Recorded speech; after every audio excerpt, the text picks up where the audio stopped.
Welcome to the introduction to MRP topic. At the end of this topic, you will be able to explain the concepts behind materials requirement planning and the main steps in the process. We begin by introducing the concepts behind MRP in better to understand the process and its recommendations. We discuss definitions and planning data you will want to set up to run the MRP Wizard. Then we go through steps of the MRP Wizard. Finally, we examine the MRP results and see how to automatically generate production or purchasing documents from the recommendations. OEC Computers sells office equipment and supplies. Some of the items they sell are assembled and manufactured at OEC Computers labs. The procurement manager, Michelle, would like to be able to plan ahead for sales demands and item availability. The Material Requirements Planning (MRP) function lets you plan material requirements for complex manufacturing and procurement processes. To create and run MRP scenarios, you use the MRP Wizard. The Wizard generates recommendations, production orders, purchase orders, and inventory transfer requests required to produce or procure the final product on time and in the required quantity. In the Order Recommendation Report, you create production and purchase orders based on these recommendations. Materials Requirements Planning (MRP) is a tool for managing inventory effectively so that materials are available for production and products are available for sales when and where they are needed without having to keep overly high stock levels. MRP compares the future demand for items against the stock on hand and the planned supply from purchases, production, or items in other warehouses. Planned supply can include purchase orders, production orders, inventory transfer requests, and purchasing blanket agreements. Existing demand comes from incoming sales and inventory needs and planned demand by forecasts. In order to receive recommendations for buying, producing, or transferring items, you run the MRP Wizard. The MRP run also takes into account defined planning rules like order multiples and minimum order quantity, and also required lead time for the supply or manufacturing of the item. Note, throughout this course we refer to material as items or quantity in order to align with SAP Business One terminology. In order to understand the MRP logic better, let's look in more detail at the three types of sources used in the MRP run: demand, stock on hand, and supply. Demand tells us how much item quantity will be needed in the future. Demand is derived from the following optional sources: sales documents including sales orders, sales blanket agreements, reserve invoices, sales quotations, and recurring order transactions. A forecast for the anticipated quantity needed for the item. Production orders for the child items of a BOM. Defined inventory levels including minimum, maximum, and required inventory levels. And inventory transfer requests for the origin warehouse of planned transfers of the items. To meet the demands, the Wizard looks at the stock on hand, item quantities currently in the warehouse, and expected supply. The expected supply of item quantity is derived from the following optional sources: purchase orders, purchase requests, purchase quotations, and purchase blanket agreements. Production order for the demand of the parent item of the BOM. An inventory transfer request for the target warehouse of planned transfers of the items. The results from the MRP run are the MRP recommendations to buy, transfer, or make the quantity needed. The recommended documents can be purchase orders or purchase request for purchased items, inventory transfer requests, and production orders for items that are produced in-house. In the example shown, you can see an illustration of the recommendations given by MRP. At the top, we see the situation before MRP is run. The initial stock quantity is represented in gold. Initially there were 20 pieces in stock. A purchase order exists for 30 pieces. We expect those receipts shortly in the future based on the lead times for the items. We have requirements for 40 pieces from existing sales orders. We have a sales forecast for 50 additional pieces in the near future, and later on we expect demand for additional 30 pieces. When we run MRP, we receive recommendations for 3 purchase orders to fulfill the requirements. MRP considered the initial stock, planned supply, and existing and forecasted demand. Before running MRP, you need to define planning data. The main planning data consists of definitions in the item master data records. In addition, there is also an option to define a forecast for anticipated demand of the items. Once the planning data is set up, you can run the MRP Wizard on demand. The results of the MRP run are recommendations for creating documents to produce, purchase, or transfer the needed items. The final step in the MRP process is to use the recommendations to create the needed supply documents, such as production orders, inventory transfer requests, or purchase orders, to meet the demand. These documents can be automatically generated via the Order Recommendation window. In this next section, we will go through each MRP process steps. Here we see a list of planning data that can affect MRP. These definitions are optional, and you may decide that some are not relevant for you. No particular order of definition is required. Each item has a section for planning data in the item master. These settings affect how the item is handled in terms of MRP. If an item is produced, then the component parts are listed in a bill of materials (BOM). When MRP is run, the system checks if all the components are available for making the item. In our example, we will consider an item that is purchased, so we will not discuss how to create BOMs in this unit. BOMs are discussed in the unit on production. Projected demand can be added to current demand using a sales forecast. Additionally, there are configuration settings that can affect MRP. On the Planning Data tab of the Item Master Data window, you can set definitions relevant for the MRP run. For each item, you can define whether or not it is included in the MRP run by choosing MRP or none in the Planning Method field. In the Procurement Method field, you can define whether you purchase the item or produce it. This setting affects the default for the type of recommendation you receive from the MRP run. Note, in both cases the recommendation can be to transfer the item from another warehouse. The order interval field specifies the frequency for order recommendations. You can define many intervals and choose the relevant interval for each item when needed. The order interval definition can be useful when an agreement exists with a vendor, for example, to order once a week, for example on Mondays only. MRP automatically groups recommended orders into interval groups for your convenience. The order multiple specifies the lot size to use in an MRP run. For example, if the value is 50, MRP will recommend order the item in multiples of 50. So if you need 80 items and the value is 50, the system will recommend ordering 100 items. The minimum order quantity field allows you to specify a minimum lot size. The order multiple and minimum order quantity definitions can also be a representation of a supply agreement with the vendor. The lead time field is used to calculate the duration of time to produce the item or receive the item when buying it. The last field in the list is the tolerance days. An expected supply may arrive within a few days after the actual demand date, and sometimes it would be okay to delay delivery. This functionality minimizes recommendations and satisfies demand with the expected supply due within the tolerance period. In the tolerance days field, indicate how many days you are willing to tolerate. If you are using the Advanced Availability to Promise functionality, ATP, you will also have the option to specify a checking rule. For more information on Advanced ATP, see the course topic on automating the sales process. In addition to entering the planning data directly in each item master data record, you can also define the planning data at the item group level. This definition is copied automatically to the item master data as a default. Here we see a simple bill of materials used for producing a printer. A production bill of materials represents an item to be produced. The sub-items in the bill of materials are items that will be needed to produce the top-level item. The sub-items can either be items that are purchased or made. These are typically physical items that are stored in inventory. More info on bills of materials can be found in the Bills of Materials topic.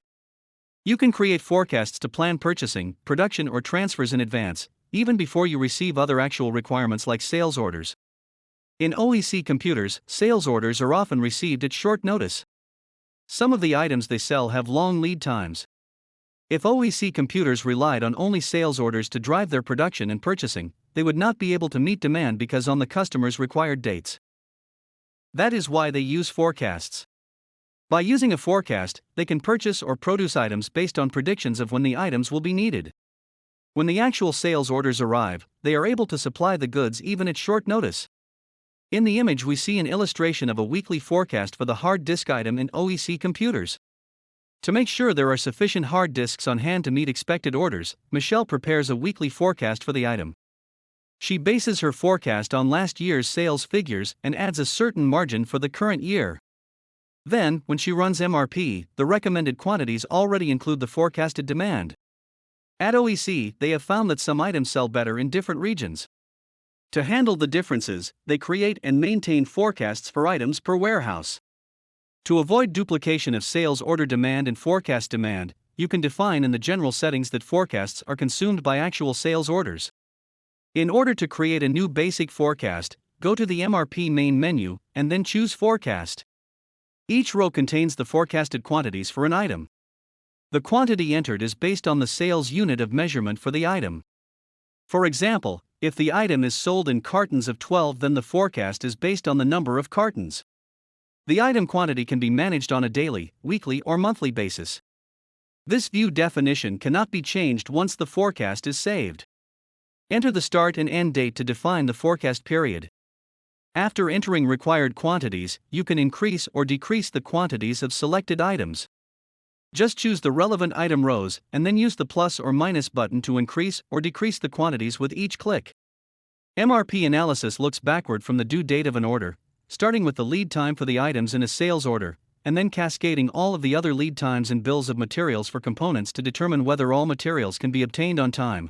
MRP analysis also reaches forward and reduces forecasted quantities, so that inventory does not unintentionally get too high. This is called consuming forecasts. Excess inventory sometimes builds up after companies prepare annual, quarterly, and monthly forecasts for the number of units they plan to ship in order to avoid stock shortages and maintain on-time deliveries. If a company plans production based on forecasted quantities and then adds actual ordered quantities to the forecasts, production may exceed actual needs and inventory may be inflated. To avoid this situation, SAP Business One can reduce forecasted quantities by actual order quantities. As a result, only the net forecast quantity, forecast minus ordered quantity, will be added to the MRP run. This capability of the MRP functionality of SAP Business One is important because forecasts are considered sources of demand for MRP. This means that if you make a forecast that orders for 50 units will come in during a certain period, MRP treats that forecast as actual orders and generates production orders so that the items are ready when needed. Continuing with this example, assume that an actual order for 10 units comes in. Now, MRP will adjust the forecast downward by the 10 units ordered to avoid a buildup of excess inventory. You can set the default for whether sales orders are consumed by forecasts in the general settings, but it can be changed at the row level of a sales order. There are numerous configuration settings for MRP that can fine-tune your planning. Although we cannot go into detail on this topic, here is a list of some additional settings you might consider. After you have defined your planning data, you are ready to run the MRP Wizard. The Wizard is a 6-step process, and the final step presents recommendations derived from the parameters defined in the former steps. In step 1, you can select a scenario or create a new one. Then in step 2, you define a planning horizon of the MRP recommendations and definitions affecting the lead time calculation. After that, in step 3, you choose the items to include in the MRP run. In step 4, you choose whether to run MRP at the company level or at the warehouse level. In step 5, you review the different sources of demand and supply that can be included in the MRP calculation and set your recommendation preferences. Step 6 is when the system provides the MRP recommendations. The MRP scenario is a set of parameters defined by the user that defines the scope of the MRP run. You can define several MRP scenarios for each company, but only one scenario can be used for each MRP run. In the first step of the Wizard, you can either choose an existing scenario or create a new one. In the second step, you define the details for the scenario. You set dates and the periods for the planning horizon. This is the time frame that will be considered in the MRP run. MRP will consider all the demands and supplies that have a due date within the planning horizon. If you've defined holidays and weekends, then MRP will take those into consideration when running. Select the items you wish to include in the MRP run. You can either run MRP with the planning parameters you defined previously for each item in the Item Master Data window, or you can define a set of parameters when running the MRP Wizard and apply them to all the selected items in the MRP run. The parameters you define here are used only during the MRP run and are not saved in the item masters. It is possible to change the parameters at runtime, and you can rerun MRP multiple times to effectively do what-if analyses with different parameter values. If you are running MRP for an item with a bill of materials, child items are included in the MRP run. First, you decide whether you want to run MRP collectively for the entire company, or to have it calculate requirements separately by warehouse. By default, MRP will consider existing inventory, demand, and supply. You choose whether you want to consider the existing inventory or the minimum inventory level. You can also include a forecast to be consumed by sales orders. If you choose company, it will consolidate the existing inventory, demand and supply for all warehouses, and make recommendations to the default warehouse for the item. If you choose warehouse, it calculates the values separately for each warehouse. You've already chosen a planning horizon for your MRP run, but you also have the option to include historical data in the run. Then you decide which sources of supply and demand to include in this MRP run.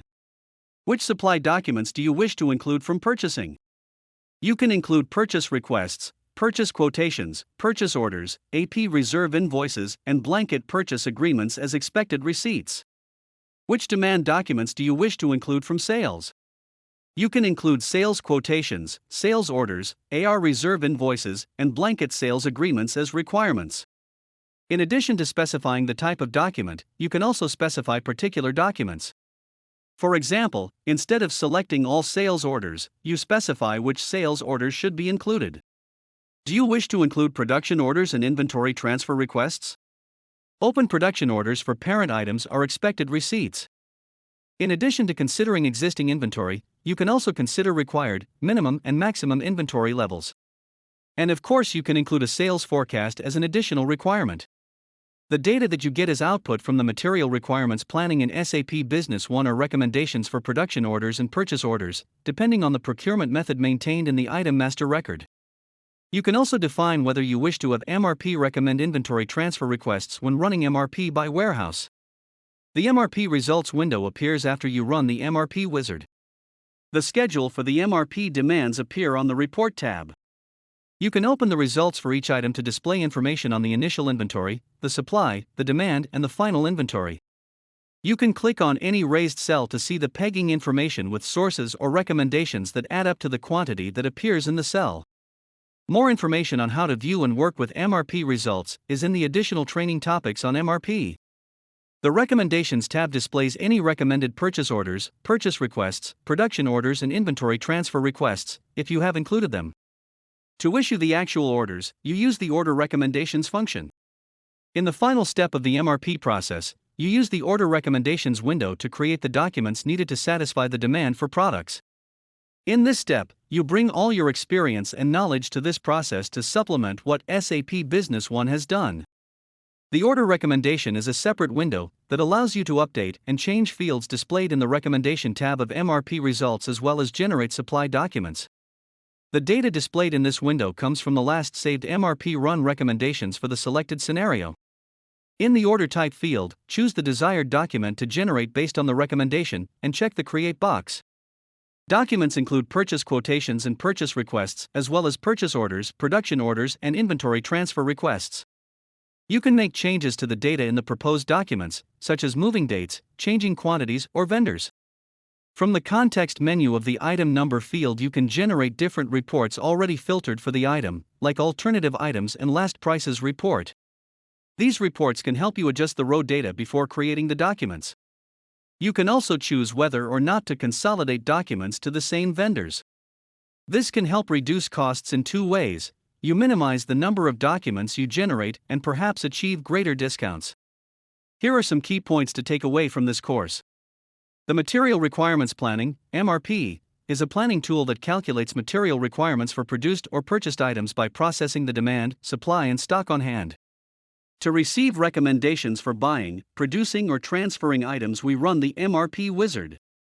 The demand for items is derived from sales documents, a forecast, production orders, sales blanket agreements, defined inventory levels, and inventory transfer requests.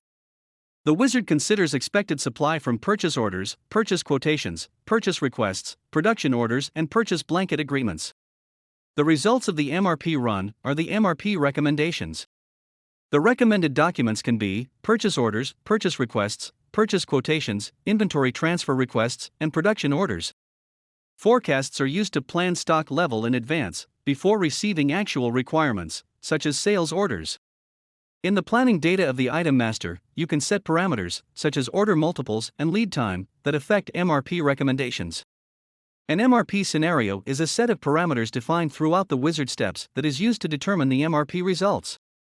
The horizon is the period for which the wizard displays the MRP results. There are 4 elements in the MRP result: initial inventory, supply, demand, and final inventory. From the order recommendation window, we can generate recommended documents. You have completed the introduction to material requirements planning. Thank you for your time.